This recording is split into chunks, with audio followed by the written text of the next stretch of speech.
آپ ان لوگوں کی جگہ بھی ہو سکتے ہیں. فلسطین کیوں جا رہے ہیں, پاکستان میں واپس آئیں, جو کہ اتنی ہماری بچیاں ہیں, بچے ہیں جن کی شادیاں ہوئی ہیں اور وہ بدترین زندگیاں گزار رہے ہیں. آپ ان جگہوں پہ بھی ہو سکتے تھے. اگر کسی کو ساس سے مسئلہ ہے, سسر سے مسئلہ ہے, تو سوچیں وہ بچیاں جن کی خدا نخواستہ آنکھیں نکالیں گی کینچیوں سے اور پتہ نہیں کیا کیا لوگ کر جاتے ہیں. ابھی تو یہ کچھ % واقعات ہیں جو ہمارے سامنے خبروں میں آ جاتے ہیں, وہ سب چیزیں ہماری خبروں میں نہیں آتی. وہ اب یہاں میں ہرگز یہ نہیں کہہ رہی کہ اچھا بھئی جتنا ظلم ہم پہ ہو رہا ہے ہم اس کو سہتے چلے جائیں, نہیں, یہ بات میں بالکل نہیں کہہ رہی. آپ درود پاک پڑھیں, اللہ تعالیٰ آپ کو ضرور اس سے نکالیں گے. آپ استغفر اللہ پڑھیں. یہاں میں یہ کوئی سرٹیفکیٹ لے کے ہاتھ میں نہیں پھیری کہ ہاں جی چلو ٹھیک ہے, آپ جتنے بدتر حالات تم پہ ہیں اس کو ایکسیپٹ کرو, نہیں.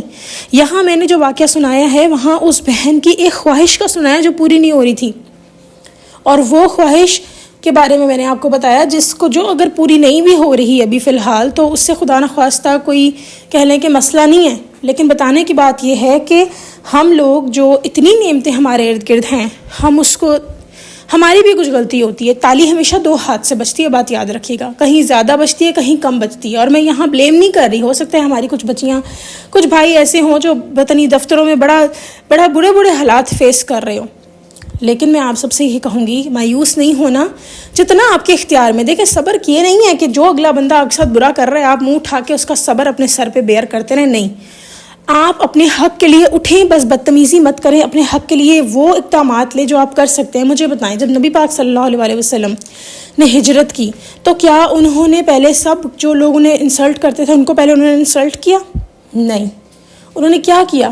وہ رات کے اندھیرے میں اللہ کے حکم کے بعد ہجرت کر گئے. تو اگر آپ کے پاس کوئی ایسی سبیل ہے جہاں پر آپ اپنے آپ کو سیف رکھ سکتے ہیں, اپنے آپ کو دور کر سکتے ہیں ایسے لوگوں سے, تو وہ کریں, اقدامات اٹھائیں. پھر لوگ تو بولیں گے, پھر جب لوگ بولیں گے نا اس بولنے پہ آپ نے صبر کرنا ہے. یہ ہے صبر. اگر آپ کے آفس میں کوئی ایسا معاملہ ہے, کوئی تنگ کر رہا ہے, تو اس انسان کی آپ کمپلین کرنے کے بجائے اپنے ڈپارٹمنٹ چینج کروانے کی کوشش کریں. اگر ہو جاتا ہے گڈ, اپنا ٹائم چینج کروانے کی کوشش کر لیں. اگر یہ ایسی کوئی چیز آ جاتی ہے جہاں آپ کا اس کے ساتھ آمنا سامنا نہ ہو تو ویل اینڈ گڈ. یہاں پہ وہ لوگ جو کوئی بھی اپنی پریشانی ہے اس کا کوئی بھی اپنے حساب سے جو حل نکال سکتے ہیں نکالیں. اس کے بعد جب ہمارے اختیار میں کچھ نہیں رہ جاتا اس کے اوپر صبر کرنا صبر ہے.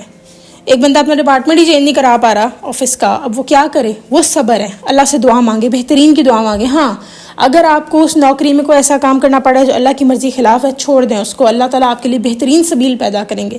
ہمارے پاس ایک واقعہ بھی ہے اس طرح کا. ایک بہن تھی, ان کا اس طرح معاملہ تھا کہ وہ کسی اسکول میں پڑھا رہی تھیں, وہاں پہ کوئی اس طرح میل ٹیچرز وغیرہ تھے جن کے ساتھ ان کا تھوڑا سا معاملہ فیل ہو رہا تھا ان کو کہ یہاں پہ نا کوئی ایسا معاملہ ہے کہ غلط نظر کا معاملہ یہاں چل رہا ہے. تو انہوں نے کیا کیا, وہ اتنی اچھی سیلری کی جاب انہوں نے چھوڑ دی.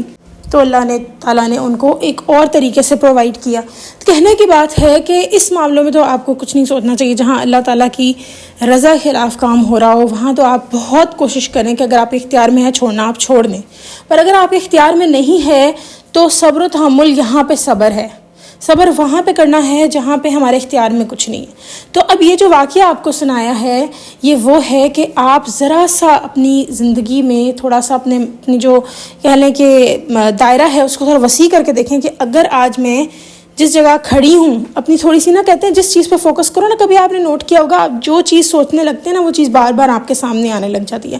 سفید گاڑی آپ دیکھیں گے اتنی سفید گاڑیاں آ رہی ہیں باہر, آپ کہیں نکلیں گے اگر آپ کہیں ہائے مجھے نظر نہ لگ جائے کسی کی, تو آپ بہت سارے لوگوں کی نظر اپنی طرف ہوتا دیکھیں گے. اور یہاں آپ کا مائنڈ جب کام ڈاؤن ہوگا تو آپ دیکھیں گے آپ کو لے گا کوئی آپ کو دیکھ ہی نہیں رہا. بتانے اور کہنے کی بات صرف اتنی ہے کہ ہم نے جتنا ہم پازیٹیو چیزوں کی طرف دیکھیں گے اتنا ہم پازیٹیو ہوتے چلے جائیں گے, جتنا ہم نیگیٹو چیزوں کی طرف دیکھیں گے اتنی نیگیٹو چیزیں نکلتی آئیں گی. ایک اور اس بات کی یوں اگزامپل دے دیتی ہوں, جتنے آپ سوچیں گے کہ میرے پاس ہیں کہہ لیں کہ وسائل ہیں, اتنے نکلتے چلے جائیں گے. جتنا آپ کہیں گے اس کا حل کیا سوچوں اتنے حل نکلتے چلے جائیں گے. جتنا آپ سوچیں گے کہ جی اس کے تو بہت ہی نقصانات ہیں اتنے نقصانات نکلتے چلے جائیں گے. تو بس اسی طرح ہے. میری دعا ہے اللہ رب العزت ہمیں مرتے دم تک درود ابراہیمی سے جوڑے رکھیں. اور یہاں میں یہ بالکل نہیں کہہ رہی کہ آپ لوگوں کی خواہشیں پوری نہیں ہوں گی, ضرور ہوں گی, لیکن آپ لوگ اس بات پر تحمل رکھیں کہ اگر آپ درود پاک پڑھ رہے ہیں تو آپ کا فیوچر خراب نہیں ہوگا. استغفر اللہ پڑھ رہے ہیں آپ کے لیے اللہ آسانیاں کریں گے انشاءاللہ تعالی. قرآن میں کہا اللہ نے جو استغفر اللہ پڑھتا ہے میں اس کے لیے دروازے کھولتا ہوں, رزق کے دروازے, ہم تمہارا مال بڑھائیں گے, بیٹے بڑھائیں گے, بہت کچھ ہے. تو پلیز میری آپ سب سے یہی گزارش ہے کہ درود پاک پڑھنا نہ چھوڑیں، استغفر اللہ پڑھنا نہ چھوڑیں۔ میری دعا ہے اللہ رب العزت ہمیں مرتے دم تک درود ابراہیمی سے جوڑ رکھیں اور صحیح تلفظ کے ساتھ ہمیں ادا کرنے کی توفیق عطا فرمائیں، آمین ثم آمین۔ نہ صرف یہ بلکہ اللہ تعالیٰ ہمیں ہمارے گناہوں کو معاف فرما دیں، ہماری برائیوں کو ہم سے دور کر دیں اور ہمیں نیک لوگوں کے ساتھ اس دنیا سے اٹھائیں، آمین یا رب العالمین۔ چلیں جی انشاءاللہ نیکسٹ ویڈیو میں پھر حاضر ہوں گی، تب تک کے لیے اللہ حافظ۔